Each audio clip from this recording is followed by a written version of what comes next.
오늘 말씀 느헤미야 4장 14절 말씀입니다. 내가 돌아본 후에 일어나서 귀족들과 민장들과 남은 백성에게 말하기를 너희는 그들을 두려워하지 말고 지극히 크시고 두려우신 주를 기억하고 너의 형제와 자녀와 아내와 집을 위하여 싸우라 하였느니라. 아멘. 이 세상에는 우리가 싸워야 하는 순간들이 존재합니다. 근데 무엇과 싸워야 하는지도 굉장히 중요한 문제입니다. 우리는 살면서 어려움을 겪을 때가 있어요. 예수님을 믿고 교회를 다닌다고 해도 어려움이 없는 게 아니에요. 교회 다니면 복 받는다. 교회 다니면 다 잘 된다. 근데 정말 그렇던가요? 다 잘 되고 다 복 받고 하나님의 자녀가 되는, 성경적으로 말하는 복음 받은 게 맞거든요. 근데 세상에서 말하는 복을 기대하고 온 사람들은 크게 실망을 하기도 했던 거예요. 교회를 다녀도 삶의 어려움은 계속되었기 때문입니다. 맞습니다. 교회를 다니고 하나님을 믿어도 우리한테는 어려움이 있어요. 교회를 다녀도 몸이 아플 수가 있어요. 교회를 다녀도 사고로 죽는 경우도 있더라고요. 교회를 다녀도 암에 걸리는 경우도 있더라고요. 교회를 다녀도 뛰다가 넘어지는 경우도 있어요. 제가 왜 이 얘기를 하냐면, 운전면허 시험을 보러 가는데 아침에 겨울이었어요. 근데 늦었어요. 시험장에 늦으면 아예 탈락된다 해서 주머니에 손을 넣고 뛰다가 도로에 블럭 있죠. 그 횡단보도를 건너서 도로 블록으로 올라가려다가 거기가 걸린 거예요. 그래서 운전면허 시험장에 들어갔는데 제가 여기가 다 피투성이가 돼가지고 이렇게 해서 시험을 봤었거든요. 근데 제가 갔다 왔는데 이제는 여기가 다 상처투성이니까 그때 물어본 거예요. 가족들이 너 왜 그러냐. 그래서 시험 보러 가다 앞에서 넘어졌다 했더니 가족들이 그때 예수님을 안 믿었거든요. 저한테 뭐라는지 알아요? 너 하나님 믿는다며, 교회 다닌다며, 너 예수 믿는다며. 오늘 느헤미야 4장 1절에서 3절까지 나오는 것이 그러한 공격입니다. 하나님의 자녀들에게 느헤미야 4장은 다양한 방식으로 공격을 하거든요. 진짜 다양한 방식으로 공격을 해요. 근데 1절에서 3절은 비아냥이에요. 무시하는 거. 너 교회 다닌다며, 너 하나님 믿는다며. 정말 이럴 때 우리가 지혜가 필요해요. 이런 공격을 어떻게 견뎌야 될지. 근데 그런 위기에서 우리가 어떻게 상대해야 되는지 오늘 성경에 나와요. 4장의 1절에서 3절을 보면은 외부에서 믿는 자들에게 조롱하고 비웃고 마음에 상처를 주는 이야기를 합니다. 지금 이 현장은 무슨 일이냐면, 지금으로 따지면 교회를 다 짓는 거거든요. 개척교회를 짓는 거예요. 어떻게 보면 하나님의 성전을 짓고 있는데 그걸 갖고 비웃어요. 처음에 이들이 건물을 짓는다는 것에 화를 내요. 2절에 본격적으로 비아냥거리기 시작하는데 2절에 보세요. 미약한 유대 사람들아, 미약한 유대 사람들이 하는 일이 뭐냐. 너처럼 그렇게 연약하고 약하고 미개한 존재가 무슨 일을 하냐 하면서 스스로 좀 이렇게 견고하게 힘 좀 가져보려고, 아니면은 거기서 예배라도 드리려고. 이 질문은 오늘날 어떻게 들리는지 아세요? 야, 교회라도 다니면 뭐가 나온대냐? 야, 교회라도 다니면 네 환경이 바뀐대냐? 야, 교회라도 다니면 예수가 밥 먹여준대냐? 이런 질문들을 현재도 우리에게 해요. 이런 공격을 하는 거예요. 그리고 또 왜 이렇게 피곤하고 그렇게 살아? 교회 다니면 피곤하잖아. 주일마다 좀 놀아야지. 그런 질문들을 이제는 비아냥거리면서 하는 거예요. 또 뭐라고 했냐면, 하루에 일을 마치려는가? 이것은 무슨 뜻이냐면, 네가 이 일을 끝낼 수 있겠냐? 네가 교회를 다닌다고 해도 네가 교회를 다닌다고 해도 지금 그 일들을 끝낼 수 있겠냐? 또 이어서 불탄 돌을 흙무더기에 다시 일으켜려고 하는가? 다시 이 사람이 무언가를 잘하려고 마음 잡고 나 착하게 살 거라고 하는데, 그럴 때 꼭 유혹이 오잖아요. 조폭이었던 자들이 조폭에서 그만뒀을 때 그들이 가만두나요? 막 달려들죠. 지금 모든 비아냥의 배후에는 사탄이 있습니다. 마귀가 있어요. 그 마귀가 배후에서 조종을 하는데 뭐라고 하냐면, 다시 일으키려고 하는가? 이것은 무슨 얘기냐면, 네가 너의 노력으로 바뀔 수 있을 것 같아? 네가 일으킬 수 있을 것 같아? 너처럼 연약한 존재들이 해도 그게 될 것 같아? 근데 심리전을 펼치는 거예요, 이 마귀가. 그래서 이것이 마치 나의 생각인 것처럼 들어오면, 내가 이거 하더라도 달라질 게 있을까? 내가 이거를 한들 달라질 게 있을까? 심리전이에요. 그 생각 분별하셔야 됩니다. 하나님이 주는 생각이 아니에요. 하나님은 승리를 안겨주고 축복을 주시고 평안을 주시지, 네가 이거 해도 되겠어? 이 생각을 주는 분은 하나님 성령님이 아니에요. 마귀예요. 근데 지금 이들에게 다시 일으키려고 하는가? 너희가 바꿀 수 있겠냐? 너 혼자 착하게 살아도 바꿀 수 있겠냐? 교회 다니다가 이런 질문 들어본 적 있지 않나요? 요즘 세상에서 야, 이거 아니야. 야, 다 이렇게 살아. 다 이렇게 살아. 3절은 비아냥이 끝판왕이에요. 3절은 뭐라고 하는지 알아요? 너희들이 성벽을 지금 쌓고 있는데 그 성벽은 여우가 올라가도 무너질 것이야 라고 얘기하는 거예요. 여우가 어떻게 걷죠? 여우가 막 이렇게 걷습니까? 여우 이렇게 하잖아요. 그래도 무너져 라고 하면서 낄낄대고 비아냥하는 거예요. 해봤자지 네가. 설마 다음 세대를 키우는 우리 자녀들을 키우는 부모님들이 행여나 자녀들한테 네가 그래 봤자지 라는 말을 했다면 회개하고 사과하셔야지 돼. 네, 우리들도 믿는 부모의 자녀들도 내 자녀를 키울 때 죽었으면 좋겠다, 아니면 제가 해봤자지 이렇게 얘기할 때가 있어요. 근데 그거는 여러분의 마음이 아니에요. 여러분의 마음의 속상함에 상처에 사단이 들어가서 그런 말을 내뱉게 하는 거지, 실제 여러분의 자녀가 정말 고통 속에 사는 걸 누가 바라겠습니까? 사탄은 그런 상처와 열등감, 불안의식을 건드려가지고 굉장히 자존감을 떨어뜨립니다. 이거는 사탄이 하는 거예요. 하나님의 자녀는 존귀하고 굉장히 보배롭고 세상의 빛이며 하나님께서 여러분을 너무나 존귀하고 사랑한다고 하시며 여러분을 살리기 위해 예수 그리스도가 십자가에 달려 돌아가셨는데 자존감이 떨어뜨리는 그 음성에 속지 마시기 바랍니다. 지금 1절에서 3절은 이런 이야기가 펼쳐져요. 그럼 이럴 때 우리는 어떻게 해야 됩니까? 느헤미야는 4절에 답이 나와요. 기도를 해요. 근데 이 기도가 참 흥미로워요. 이 기도를 할 때 억울한 거, 힘든 거를 풀어놓습니다. 그리고 억울함도 갚아달라고 얘기해요. 여러분 기도할 때 기도하는 방법인데, 착한 병 걸린 사람 있거든요. 억울한 것도 말 안 할 때 있어요. 속상한 것도 말 안 할 때 있어요. 다 얘기하셔야 돼요. 다 얘기하셔야 됩니다. 가장 솔직한 기도가 필요합니다. 아픈 거, 힘든 거, 속상한 거, 미운 거 기도할 때 밉다고 얘기하세요. 그냥 너무 미워요. 느헤미야가 이 4절에 기도를 하는 거예요. 어떤 어려움이 비아냥거리 있을 때 기도를 할 때 솔직하게 다 얘기하는 거예요. 안 믿는 자들, 안 믿는 가족들이랑 살 때 안 믿는 가족들이 여러분 되게 골리거든요. 다 기도해 보세요. 기도할 때 하나님이 일하십니다. 기도할 때 하나님이 일하셔서 4절에 5절에 느헤미야가 기도하는데 어떤 일이 벌어지는지 아십니까? 이렇게 기도를 할 때 갑자기 기도를 하는데 이들이 더 힘을 내게 되는 거예요. 기도를 하자 어떤 일이 벌어지냐, 이 지금 공격성에 있는 이들이 더 힘을 내서 일을 하는 역사가 지금 이루어지게 됩니다. 그게 6절에 나와요. 6절에 보면 백성들의 마음에 들여, 이건 무엇이냐면 백성들이 힘났는 데까지 더욱 열심히 나갔다는 거예요. 멈추지 않고 오히려 공격성에 이 사람들이 더 힘을 다해서 열심으로 나갔다는 것입니다.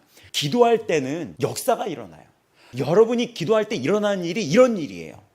여러분이 기도할 때 이런 일이 일어나요. 환경을 보는 게 아니라, 주위의 적을 보는 게 아니라, 여러분의 자존감을 발로 짓밟는 그런 마귀를 보는 게 아니라, 그런 원수들을 보는 게 아니라, 그때 창조주 하나님, 전능자이신 만군의 하나님께 여러분이 무릎 꿇고 기도하잖아요.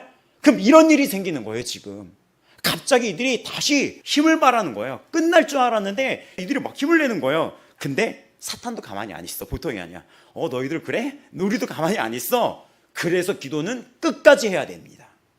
근데 지금 보면은 이 6절에 백성들이 힘을 다하여 이랬다, 이거를 보면서 7절 심히 분노했다 이러는 거예요. 그걸 보면서 이 사단의 배후 세력들이 더 열받은 거예요. 얘네들 죽었는 줄 알았는데 밟아놓으려고 했는데 다시 살아나네? 근데 이게 사탄이 그런 거 알아요? 마귀가 여러분을 넘어뜨리려고 하다가 여러분이 안 넘어지고 확 쓰고 신앙으로 올라가잖아요. 그 마귀들이 완전히 열받아 하는 거예요. 그러니까 여러분의 지금 중심이 하나님 앞에 있냐 없냐에 따라서 마귀가 기뻐하고 있냐 아니면 마귀가 통탄해하고 있냐가 결정되는 거예요. 여러분은 지금 어떻죠? 여러분을 보면서 마귀가 쟤 오늘 교회 갔어? 쟤 오늘 주일날 교회 갔어? 쟤 오늘 말씀 듣고 있어? 이 말씀 귀로 듣고 있어? 큰일 났다. 이렇게 하는 그런 역사가 일어나야지. 그냥 자. 아니면 계속 싸우게 만들어. 그냥 기분 나쁘지. 그냥 차에서 내려. 차에서 뛰어내려서 그냥 가지 마. 근데 이 공격이 저한테도 있을 때 있어요. 이런 공격이 제 속에도 막 있는 거예요. 근데 이게 사탄이에요. 그걸 꺾고 와야 됩니다. 근데 7절에 사탄들이 이제는 제2의 공격을 거세게 가합니다. 여러분을 어떻게 하면 걸릴 수 있을까? 우는 사자처럼 여러분을 살펴보면서, 근데 7절부터 8절 보게 되면은 이렇게 얘기합니다. 우리가 다 함께 꾀하기를 해서 그 예루살렘을 치고 거기를 요란하게 만들어 보자 이렇게 얘기해요. 이것은 무엇이냐면 내부 분열을 계획합니다. 외부에서 공격했으니까 이들이 안 넘어지잖아요. 이젠 그 다음 단계 본격적으로 내부 분열을 준비를 합니다. 그러자 9절입니다. 다시 기도를 해요. 느헤미야가 우리라고 하면서 다 같이 연합해서 기도합니다. 사단이 더욱 거세지자 이상한 일들이 생기는데 그 앞에 고민하는 게 아니라 더욱 기도를 하면서 파수꾼을 두어 주하로 방비했다고 합니다. 이것은 무슨 의미냐면 기도만 하는 게 아니라 행동적으로도 우리가 해야 될 것을 각자의 위치에서 했다는 것입니다. 교회를 다니면서 가끔 기도만 하면 다라고 생각하는 자가 있어요. 그래서 가끔 어떤 친구들이 아무것도 안 하고 기도하면 하나님이 다 해주시겠죠? 이럴 때가 있어요. 그러면 목사로서 어떨까요? 분명히 이야기를 해주거든요. 지금 네가 할 것은 이거야. 이렇게 해. 근데 나중에 보다 아무것도 안 했어요. 그러고 나서 하는 얘기가 제가 아무것도 안 해도 하나님께 기도하면 하나님이 알아서 해주시겠죠? 이렇게 얘기를 하는 거예요. 지금 이 부분이 되게 중요한데 느헤미야가 본격적으로 더 기도를 하는데 기도뿐만이 아니라 우리 삶의 현실에서 각자가 해야 될 것을 지금 하기 시작합니다. 이게 되게 중요해요. 한 손에는 말씀을, 한 손에는 신문을 들어라고 했던 그 유명한 이야기처럼 크리스찬들은 한 손에는 말씀을, 한 손에는 세상에서 자기 책임을 다해야지 되는 거예요. 그게 이 사단을 대항하는 힘입니다. 한 손에는 말씀과 한 손에는 자기 역할 있는 자리에서 최선을 넘어 최고의 자리까지 올라가는 그 열심이 있어야 되는 것입니다. 그게 무엇일까요? 학생들은 기도만 하면 답니까? 기도하면서 공부도 해야겠죠. 가정에 있는 분들은 기도하면 하는 게 다가 아니라 기도하면서 가정을 섬겨야겠죠. 오늘 이 느헤미야의 중요한 말씀이 있는데 오늘 말씀은 우리가 살면서 세상에 어려움이 있다는 거예요. 근데 느헤미야는 첫째도 기도, 둘째도 기도, 마지막에도 기도해요. 근데 기도만 했다는 게 다가 아니라는 것입니다. 하나님의 말씀에 비춰서 내가 하나님의 자녀로서 세상에서도 최선을 넘어 최고로 살았다는 거예요. 학생들은 최선을 넘어 최고로 공부해야지 되고 가정의 어머니들은 최고의 어머니가 돼야 되고 아버지들은 최고가 돼야 되며 부부는 최고의 남편, 최고의 아내가 돼야 되는 것입니다. 그럼 어떤 게 최고의 남편과 최고의 아내인지를 성경에서 비춰주고 있어요. 에베소서에서 비춰주죠.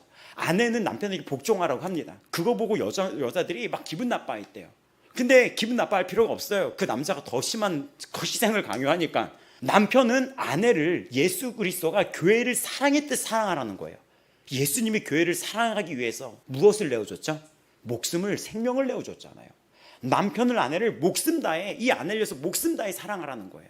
아내는 그런 남편을 섬기라는 것입니다. 기도만 하는 게 다가 아니라 그 모든 문제는 기도와 나의 행동과 순종에 있다는 것입니다.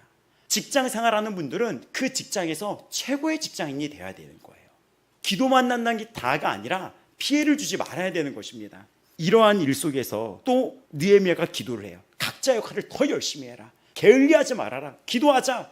더 열심히 해라. 너희들 일에서 물러나지 말아라. 그냥 앞을 향해 가는 거다. 오늘 우리가 무슨 일이 있다 하더라도 앞을 향해 가는 거다 했을 때 굉장히 멋있을 줄 알았는데 웬걸? 공격이 더 세지는 거예요. 이런 일이 있다니까요. 내가 열심히 말씀대로 살아보려고 하는데 이런 어려움이 있을 때가 있어요. 근데 이제 종합 세트로 몰려와요. 그 공격이 이제 종합 세트로 몰려옵니다. 그게 10절부터 이어져요. 10절부터 이어지는데 이들이 이렇게 기도하고 자신의 일에서 열심을 하는데 어려움이 계속되니까 의심이 시작되는 거예요. 그리고 불만 불평이 시작되는 것입니다. 내가 이렇게 해도 정말 나아질까? 그래서 10절에 보면은 이렇게 하다가 결국 나는 못할 거야. 하면 할수록 어려움이 더 생기니까요. 그리고 11절은 외부에서 공격이 오는데 이제는 내면적인 심리전이 아니라 그대로 외부적인 공격이 오는 거예요. 11절은 뭐라고 하냐면 아예 본격적으로 내가 너희를 한밤에 쳐서 너희 목숨을 죽여버리겠어. 아예 외부적인 위협이 더 세졌던 것입니다.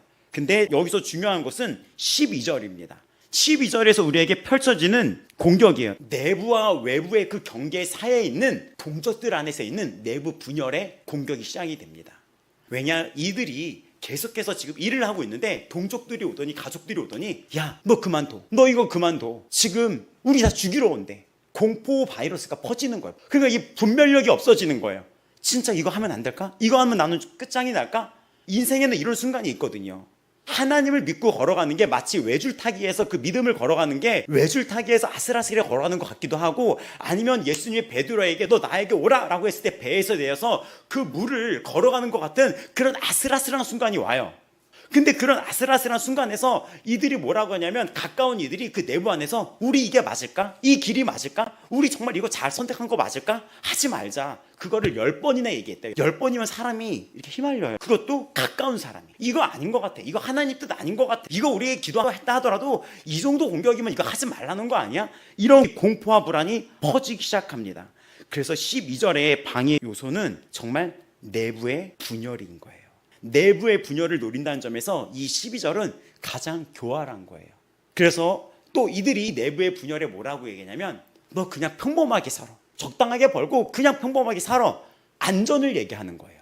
위험한 거 하지 마. 그러다 보니까 안전이란 그 이유로, 안전이란 이름으로 이들을 사명의 자리에서 떨어뜨리려고 하는 유혹들이 시작이 되는 거예요. 가끔 주의 종들에게도, 또 교회에 다니는 많은 분들에게도 안전을 이유로, 쉬운 길을 선택하라는 이유로 유혹에 직면해서 사명에서 떨어지게 하는 경우가 있어요.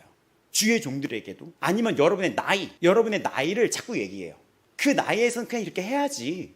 그거를 이유로 여러분을 향한 큰 뜻을, 하나님의 뜻을 이루지 못하게 하는 경우가 있어요. 내 나이가 돼서 뭘. 그게 분열인 거예요. 그래서 하나님이 그 교회를 연합시켜서 하나님의 일을 계획하려고 하는데 사탄이 그거를 내부로 분열시키는 거예요.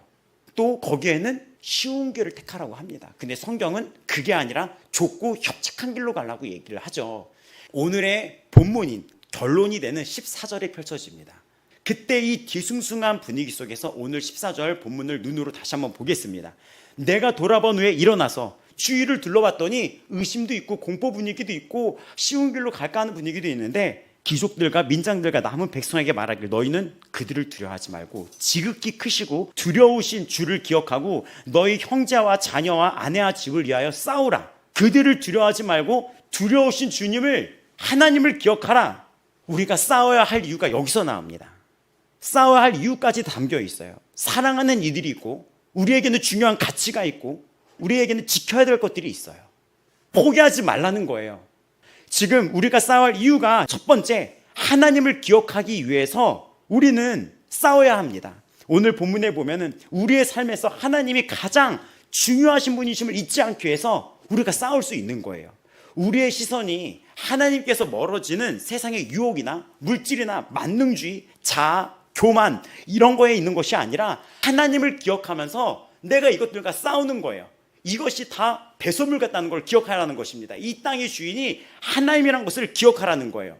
또 소중한 가치를 지키기 위해서 싸워야 됩니다. 오늘 느헤미야가 뭐라고 했어요? 형제와 자녀와 아내와 집을 위하여 싸워라. 우리에게도 여러분 각자에게 맡겨주신 소중한 가치가 있지 않습니까? 어머님들이 기도를 쉬지 말아야지 돼요. 여러분이 지켜야 될 자녀가 있지 않습니까? 반대로 여러분이 가정에 여러분만 예수님을 믿는다고 생각해 보세요. 포기하지 마세요. 여러분이 지키고 살려야 될 그 가치들이 있지 않습니까? 저는 지금 집사님이 여기 앉아 계시지만 저는 거의 30년 동안 신앙생활을 혼자 했었잖아요. 수많은 유혹들이 있었어요. 특히 학원을 열었을 때 학원이 한 해, 두 해 지나고 3년, 4년 지나고 봤더니 그때부터 학원이 탄탄대로로 가는 거예요.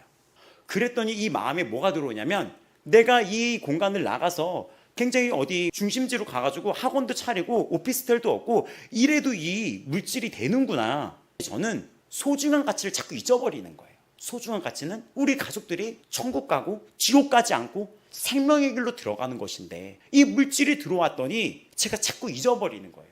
그때 느헤미야가 말하는 거예요. 하나님을 기억하라고. 그래서 주위에 많은 분들이 조금만 버텨라, 조금만 싸워라, 그 가족들 너 구원해야 된다, 조금만 견뎌라. 네가 거기서 견딘 거 하나님이 너에게 지원을 해주시는 거다. 또 견뎌요. 그럼 또 흔들려요. 또 견뎌요. 그때 내가 이 소중한 가치를 진짜 마음으로 품었다면 정말 그 견디는 싸움이 수월했을 것 같아요. 억지 견딤이었었어요. 근데 하나님은 그럼에도 불구하고 이러한 결과를 주셨습니다. 30년 동안 기도했지만 그 30년은 3분처럼 느껴져요. 아버님은 예수님을 믿고 천국 가셨어요. 온 친척들이 장례식 때 하나가 돼서 서로 화해와 사랑의 분위기가 펼쳐졌습니다. 하나님을 바라보시기 바랍니다. 지극히 크고 두려우신 주님을 기억하세요. 또 여러분이 왜 싸워야 합니까? 왜 포기하지 말아야 됩니까? 살려야 될 사람들이 있어요. 여러분이 사명자예요. 여러분이 있는 그곳에서, 여러분이 처한 그곳에서 살려야 될 사명들이 있어요. 가정에서, 학교에서, 직장에서, 여러분이 어디를 가던 그 어느 곳에서 여러분에게는 사명이 있습니다. 소중한 가족이 있잖아요. 그래서 오늘 형제와 자녀, 아내와 집을 위하여 싸우라. 단순히 개인의 행복을 넘어선 거룩한 사명이 모든 각자에게 있습니다. 남편은 아내를 지켜야 되잖아요. 힘내야 돼요. 아내는 우리 자녀들과 이 남편을 또 섬겨야 되잖아요. 당신이 우울증 걸리면 안 돼요. 지금 거룩한 사명자예요. 당신은. 당신 부모님이 아프고 예수님을 안 믿거나 당신 가족들이 그런 가족이 있다 하더라도 좌절이 아니라 이건 소망이에요. 기도할 시간이 있잖아요. 힘을 내셔야 돼요. 여러분, 우울할 게 아니에요. 기도할 시간이 있다는 것에 감사해야 되는 것입니다. 당신은 거룩한 사명자라는 것이에요. 이게 얼마나 대단한 일입니까? 가정을 지켜야지 되며 기도와 대화로 가정의 울타리를 여러분이 굳건히 세워나가야 됩니다. 또 여러분은 교회도 살려야지 돼요. 우리 이젠 서서히 결론을 내리겠습니다. 그럼 과연 우리는 어떻게 싸워야 합니까? 느헤미야에 오늘 답이 있습니다. 단호하게 말합니다. 두려워하지 말아라. 하나님을 기억하고 싸워라. 첫 번째, 믿음으로 싸우십시오. 눈앞의 위협보다 훨씬 크신 하나님이 있다는 것을 기억하며 두려움을 이겨내시기 바랍니다. 두 번째, 기도와 여러분의 사명을 병행하며 싸우시기 바랍니다. 한 손에는 기도를, 한 손에는 여러분 삶에 책임을 지고 나아가시기 바랍니다. 또 마지막으로 분명한 목적을 가지고 싸우시기 바랍니다. 여러분 자신이 아니라 하나님이 주신 소중한 가족과 삶의 터전을 위해 싸워나가시기 바랍니다. 당신의 싸움은 혼자가 아닙니다. 오늘 무엇을 위해 그리고 어떻게 싸우고 계십니까? 결론 맺겠습니다. 오늘도 혹시 힘겹게 싸우고 있습니까? 당신은 오늘 무엇을 위해 싸우고 있습니까? 지쳐서 포기하고 싶은 순간이 혹시 찾아왔습니까? 넘쳐나는 불평과 비난, 우리의 마음을 갉아먹는 불안과 두려움, 마치 성벽이 무너진 것처럼 우리의 삶도 그 앞에 흔들리고 있습니다. 2500년 전 이 무너진 성벽 앞에서 한 리더는 외쳤습니다. 너희는 두려워 말고 지극히 크시고 두려우신 주를 기억하고 싸워라. 우리가 싸워야 할 이유는 바로 그분 안에 있습니다. 바로 나보다 더 크신 하나님을 기억하는 것입니다. 그리고 두 번째 이유, 바로 우리 가장 소중한 것들을 지키는 것입니다. 교회와 가족을 위해, 믿음을 위해, 살려야 할 우리의 삶의 터전을 위해 싸워가시기를 바랍니다.